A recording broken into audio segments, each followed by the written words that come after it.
Hey friends, thanks for joining me.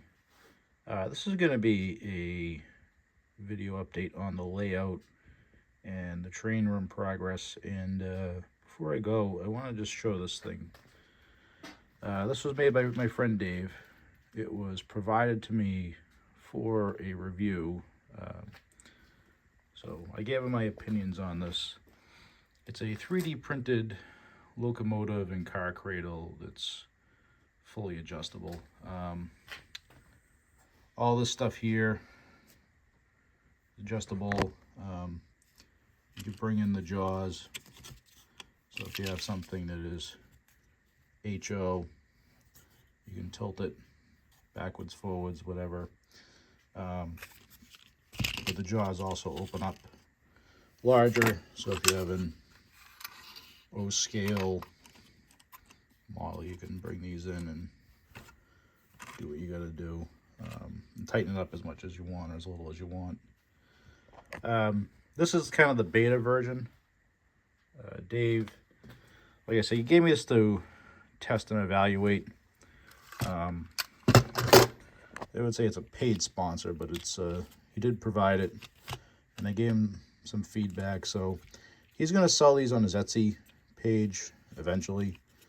I'll link to his YouTube channel in my description, but I think he can either sell you the file or he can actually print one and mail you one. I don't know much about 3D printing, but so that's a look at it. It's an all-way adjustable locomotive and car stand. So, yeah, let's head down to the hallway and take a look at the train room. All right, starting in the hall, you'll also have a few different pictures, and I've been on a recent mission to frame a lot of the posters that I have. They're beautiful posters, and they've just been kind of like tacked to the wall, like this one here. And one of my goals this winter is to get all of these framed up. And they're beautiful, beautiful drawings. So I've been buying frames for them, kind of reorganizing pictures and other things here.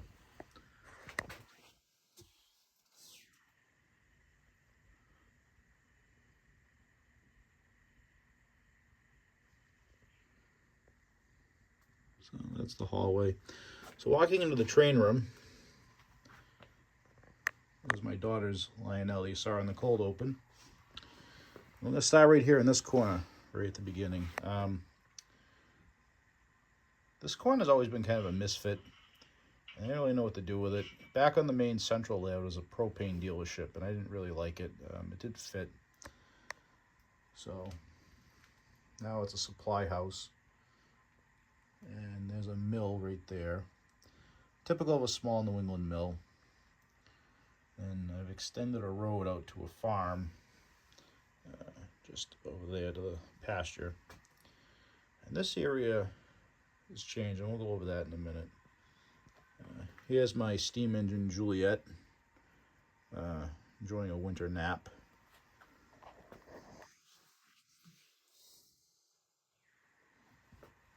And if we come over to this corner of the basement, you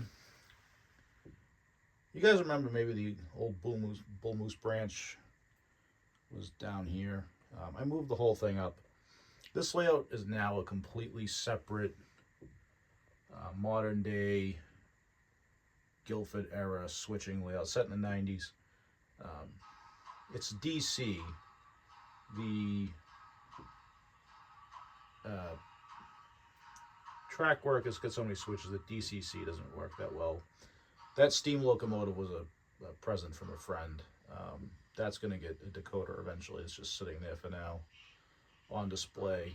But that's a 1990s switching layout. Kind of utilized some of the older trains that were never converted. And coming over here to the engine house area, start chronologically. There's been a few updates here. It's been mainly these buildings here along the Skid Row area. And coming through the classification yard, we're going to come up to the biggest project that I've had, and that's been the logging branch. So I wanted something to represent the timber industry that was here in New Hampshire. This layout is set for the late fall, November time of 1953 to 56. Real B&M historians will be able to pick out the inaccuracy relatively quick, but this branch coming down the mountain here, that represents a logging branch on the East Branch in Lincoln. New Hampshire actually was very famous for its spruce and had a massive timber industry that now is pretty much all but disappeared. So the station here used to sit probably a few feet to my left and your left, and make this log landing. The tracks physically don't interchange, but that's part of the illusion, and it might be hard to see on the camera, but I've added cabling to the spar log and the donkey engine.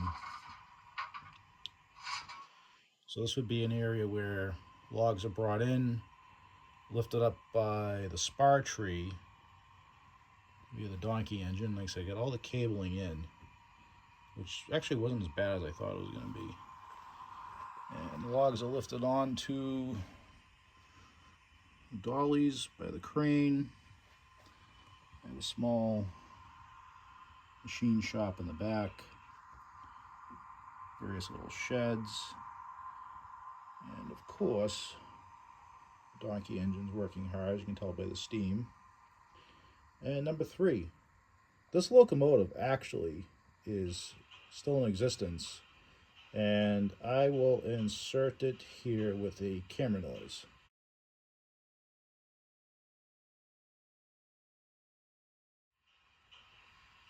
All right. So coming back, we have the Boston and Maine interchange here, where lumber is loaded. The nice thing about the 1950s is everything was a boxcar. Grain to lumber to everything was a boxcar. So coming through, this is the spot where the yellow station used to be. Here we come through our mill area. Again, New England's known for its small mills. We have the O.P. Berry Mill there. And the old mill here, Ben's Mill. This water wheel and penstock. And our station, our passenger local waiting. These were a find. These were the Ambroid coaches that have been long out of production. They're actually wood. Coming through the mountain area, we come up. It's not much of a change here, but I did remove the sawmill. I moved that up to where you just saw it. And I changed out this industry here.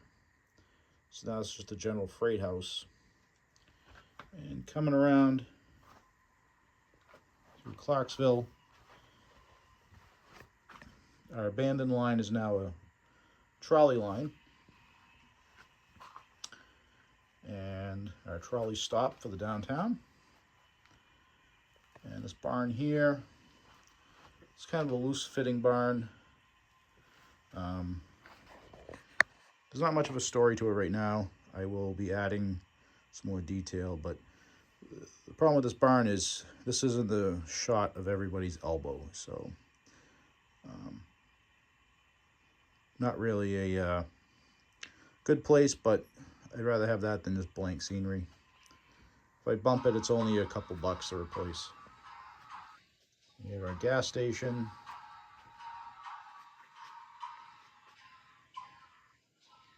The gas station and our 1950s diner. And another diner. One question I'm asked a lot is how come there's not more snow?